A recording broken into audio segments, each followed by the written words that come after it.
Cristo ha resucitado verdaderamente, aleluya, aleluya. Continuamos con las huellas de la Pascua, con esta experiencia pascual, con esta invitación a ser comunidad pascual, desde el testimonio del cardenal Tagle. En esta ocasión quisiera dedicar esta huella de la Pascua a tratar sobre el camino que nos lleva a ser comunidad.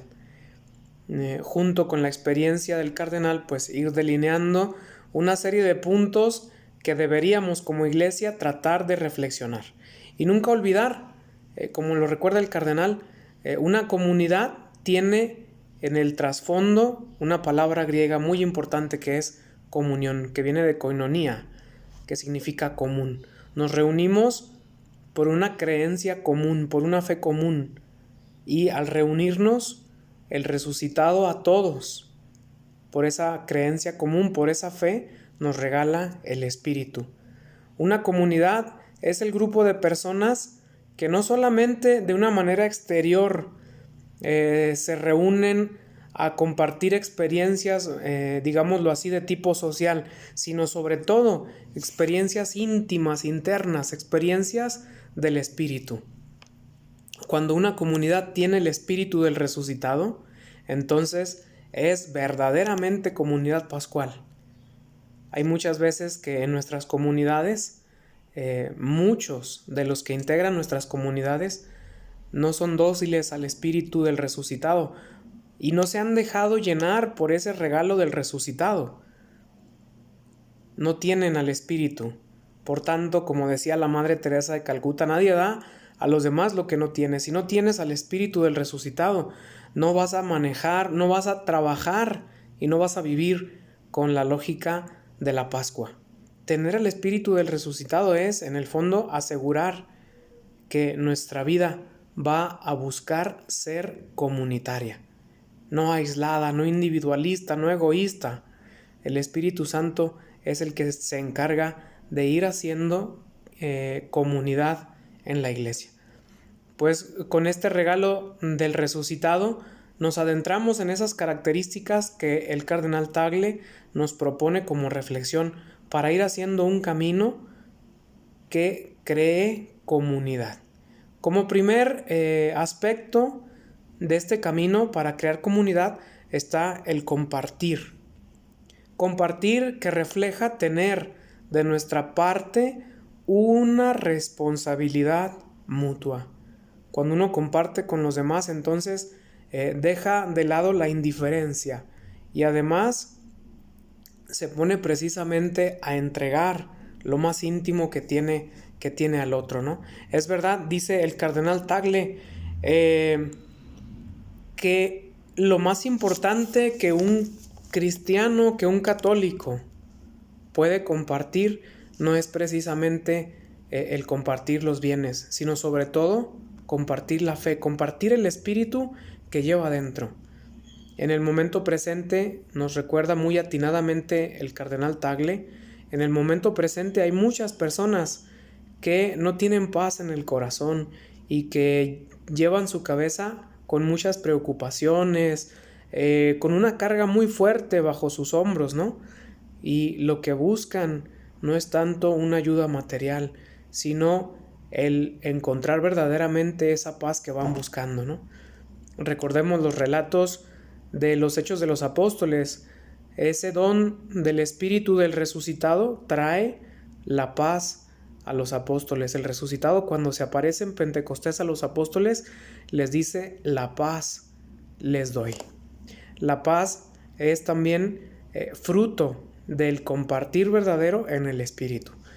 Ojalá que nosotros en este tiempo muy concreto y particular de la pandemia, si conocemos a alguien o si alguien nos pide ayuda y si no tenemos nada material, no dudemos en compartir un momento con esta persona. Compartir no precisamente lo material, sino lo que llevamos dentro. Compartir la experiencia de fe, compartir la cercanía de Dios con nosotros. Eso será lo más importante para compartir.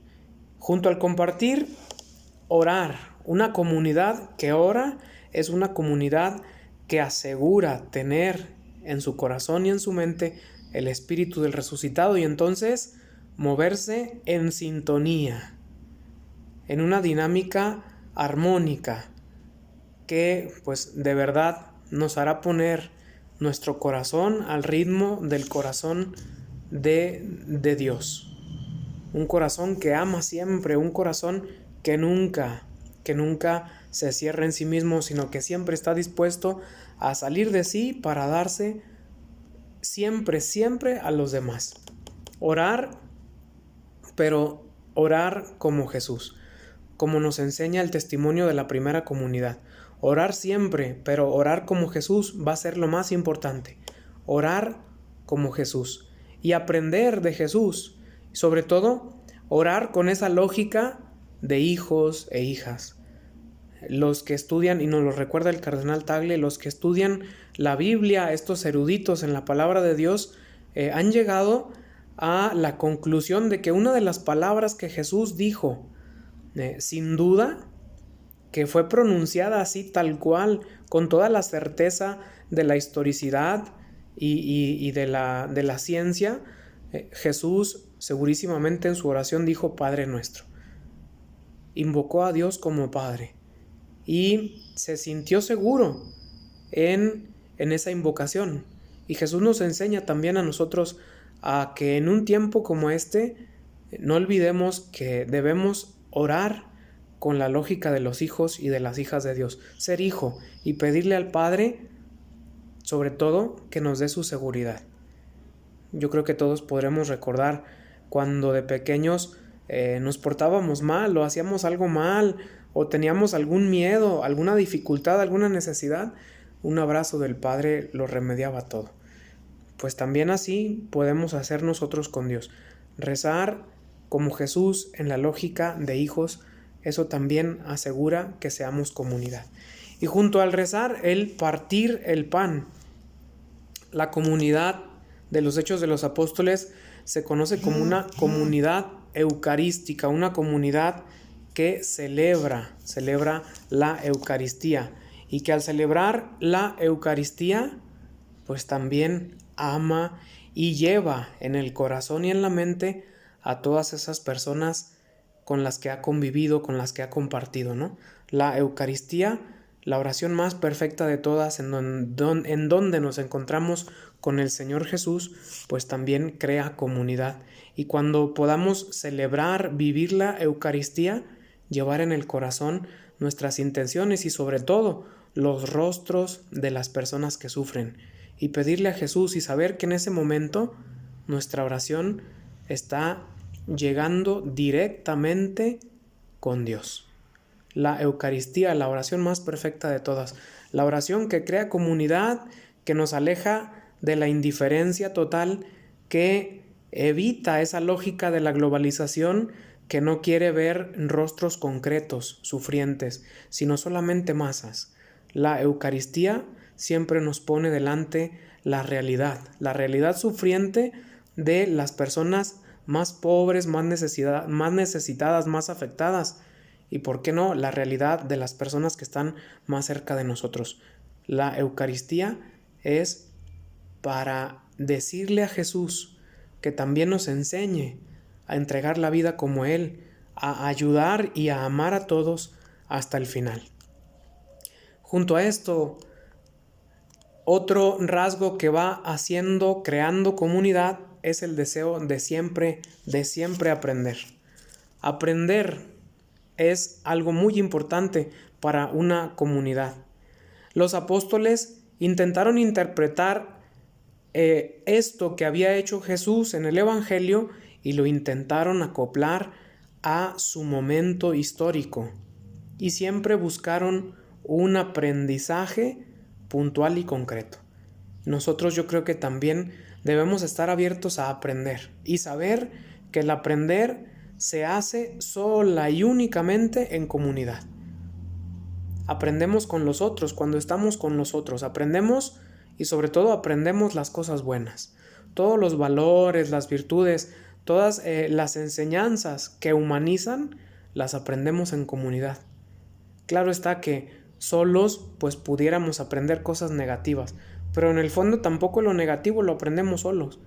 también hay quienes nos acompañan al momento de ir aprendiendo lo negativo, pero lo positivo siempre se hace con una comunidad.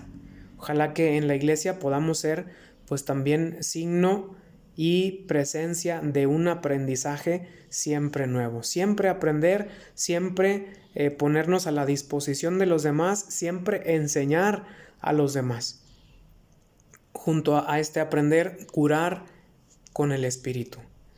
La primera comunidad era muy consciente de que el Espíritu del resucitado los acompañaba. Y por eso que en aquella ocasión, en el libro de Hechos, en la que a Pedro se le pide algo, Pedro dice: no te puedo dar ni plata ni oro, te doy lo que tengo. Y es esto: en el nombre de Jesucristo de Nazaret, sana. Los discípulos hacían milagros porque sabían que tenían el Espíritu. El Espíritu cura, el Espíritu es valiente, el Espíritu es atrevido. Yo creo que muchas de las veces, y sobre todo en esta situación de pandemia, de confinamiento, nos falta la valentía del Espíritu. Nos falta dejarnos que el Espíritu nos impulse a ayudar verdaderamente y con nuestras posibilidades. Es verdad que siempre cuidándonos y obedeciendo las reglas que la Secretaría de Salud nos pone, etcétera, pero siendo valientes, no siendo espectadores pasivos de algo que está aconteciendo en el mundo. Debemos implicarnos a nuestra manera, y el Espíritu es el que nos ayuda a curar también las heridas de los demás. Y por último, esa disposición a siempre reunirnos. Hay un dato que también se refleja en los Hechos de los Apóstoles. Pasaban mucho tiempo juntos. La iglesia es la comunidad de la compañía del resucitado. El resucitado siempre nos acompaña. Ahí donde 2 o 3 se reúnen en mi nombre, ahí estoy yo. Y en estos tiempos, la iglesia, en estos tiempos en que hay muchísima gente que se siente sola, muchísima gente que entra en depresión, que tiene problemas de ansiedad, etcétera, etcétera, la iglesia, nosotros debemos ser esa comunidad que muestre el compañerismo. No nuestro compañerismo, sino el compañerismo, la compañía del resucitado. El resucitado nos da su espíritu y nunca nos lo quita. El resucitado nos da el espíritu para ir creando comunidad. Que el resucitado también nos ayude y nos siga acompañando y nos siga enseñando a hacer camino para ser una comunidad pascual.